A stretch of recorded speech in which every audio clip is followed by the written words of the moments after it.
요란했던 어벤져스 인피니티 워가 끝나고 처음 등장하는 마블의 영화는 앤트맨의 후속편 앤트맨 앤 와스프입니다. 아주 당연하게도 전편과 다른 마블 영화들을 통해 진행된 앤트맨의 이야기, 그리고 앤트맨과 관련된 인물들을 알면 이번 영화를 보는데 더 재미가 있겠죠. 그래서 준비했습니다. 앤트맨과 와스프 보기 전 알면 좋은 시리즈의 설정과 주요 등장인물들 바로 시작할 테니까 여러분은 구독하고 알람 켜고 좋아요도 눌러주세요.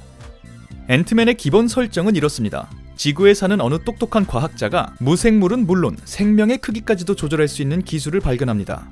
이거는 그냥 받아들이셔야 돼요. 안 그러면 영화를 못 봅니다. 같은 지구에 이런 기술도 있고 이런 기술도 있는데요. 받아들이실 수 있겠죠. 아무튼 핌 입자라고 명명된 이 기술을 활용해서 앤트맨이라는 히어로가 활약을 하는데요. 보통은 손가락에 달린 버튼을 이용해서 줄어들었다가 원상복귀를 하고요. 상황에 따라서는 장난감 코너에서 되게 잘 팔리게 생긴 이런 표창 같은 것도 사용하는데, 빨간색은 물체를 작게 만들고 파란색은 크게 만듭니다. 이 핌 입자 기술은 상당히 위험한 기술이라서 이 특수 헬멧을 쓰지 않으면 뇌에 악영향을 끼칠 수 있습니다. 실제로 1편에 등장했던 악당은 핌 입자 기술을 복제하는 데는 성공하지만 헬멧의 비밀을 몰라서 미치광이처럼 행동하게 되기도 하죠.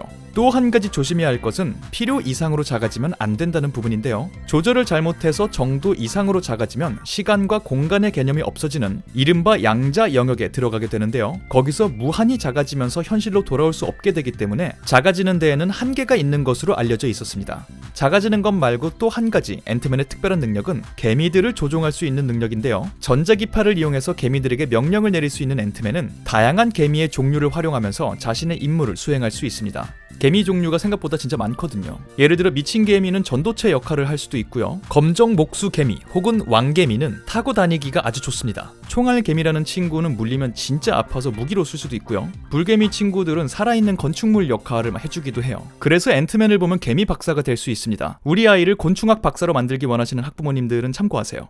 그럼 이제 등장인물들을 살펴볼까요? 이 사람이 주인공인데요. 이름은 스콧 랭, 바로 앤트맨입니다. 자신이 다니고 있던 회사의 비리를 폭로할 정도로 정의롭고 그 대가로 해고를 당하자 회사의 전산 시스템을 해킹하고 사장의 차를 박살낼 정도로 행동파입니다. 스스로를 비폭력 좀도둑이라고 지칭하는 스콧 랭은 방금 말한 그 사건 때문에 전과자가 되었죠. 아내와는 이혼한 상태고요. 아이러니하게 전처는 현재 형사와 함께 지내고 있습니다. 전처와의 사이에는 사랑하는 딸이 있으며 스콧은 딸에게만큼은 세상 누구보다 자랑스러운 아빠가 되고 싶어 합니다. 그래서 이런 희한한 토끼 인형을 사주고 막 그래요. 근데 딸이 또 이거를 그렇게 좋아해요. 그 아빠의 그 딸. 아무튼 스콧은 자신의 이런 성품과 좀도둑 실력을 높이 사준 1대 앤트맨에게 발탁되어서 2대 앤트맨으로 활약했었는데요. 활동 중에 어벤져스 멤버인 팔콘과 맞붙어서 그에게 흑역사를 안겨주기도 했었죠. 그리고 이때의 인연으로 훗날 어벤져스 멤버들이 둘로 갈라져 싸웠던 시빌워 사태에서 캡틴 아메리카를 도와 아이언맨을 저지하는 등 깜짝 활약을 하기도 했습니다. 그리고 이 전투에서 처음으로 몸집이 커지는 기술을 선보이기도 했죠.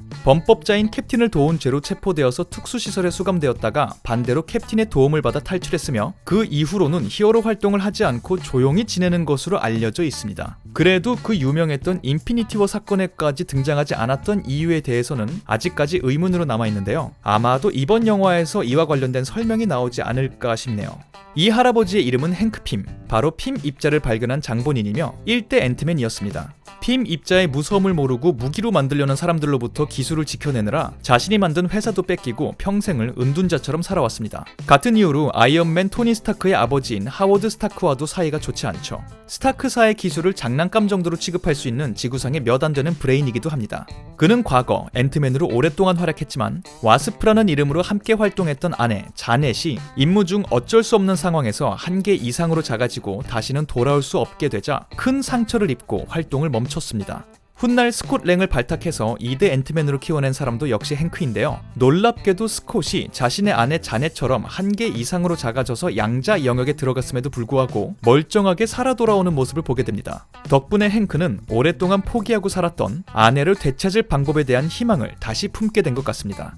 이 인물의 이름은 호프 반 다인, 바로 행크 박사의 딸입니다. 호프는 용감했던 부모님의 재능을 이어받아서 싸움도 잘하고 개미도 잘 다루고 머리도 아주 좋지만 아내를 잃은 행크가 자신의 딸을 너무 아끼는 바람에 히어로로 활동하지 못했습니다. 당연히 2대 앤트맨 스콧을 반가워할 리 없었는데요. 어쩌다가 스콧이 행크와 호프가 화해하는 데 큰 역할을 하게 되고요. 이를 계기로 그를 받아들이고 제대로 훈련시켜줬습니다. 그리고 어쩌다 보니까 둘은 그래요. 사람 일은 모른다는 거죠.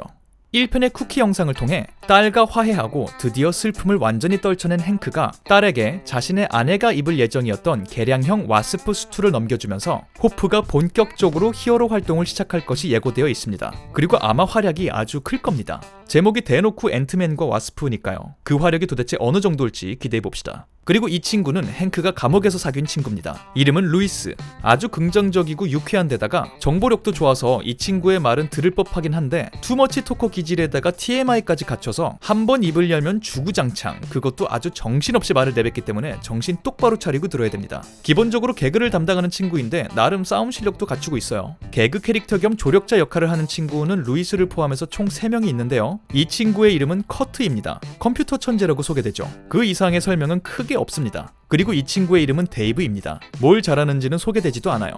이 허당끼 있는 3명의 전과자 친구들은 자신에게 맡겨진 역할 이상을 확실하게 해내면서 1편에서 주인공들을 도와 행크 입자 기술을 무기화하려는 세력을 성공적으로 제지한 바 있습니다. 그리고 이번 영화에서도 등장이 예고되어 있으니까 이들이 나오면 그냥 유쾌하게 감상해주시면 됩니다. 아, 그리고 마지막 한 가지. 지난번 영화에서 마블 영화에 줄곧 등장하는 하이드라라는 악의 조직과도 연결이 되어 있으며 전 세계의 테러리스트들을 도와주고 있는 나쁜 인간 한 명이 핌 입자를 복제한 기술을 훔쳐서 도망가는 모습이 보이는데요. 이게 어떤 결과를 가져왔는지는 아직 전혀 밝혀지지 않았습니다. 혹시나 이번 편에 관련된 내용이 나오면 전에 나쁜 애가 저 기술을 복제했었는데 그걸 또 다른 나쁜 애가 갖고 도망갔었지 라고 생각하시면 됩니다. 네, 간단하게 앤트맨과 와스프를 보기 전 알면 좋은 시리즈의 주요 설정과 주요 등장인물들에 대해서 살펴보았습니다. 부디 이 영상이 영화를 보러 가시는 많은 분들께 도움이 되었길 바라며 저는 다음번 다른 영상으로 돌아오도록 하겠습니다. 감사합니다.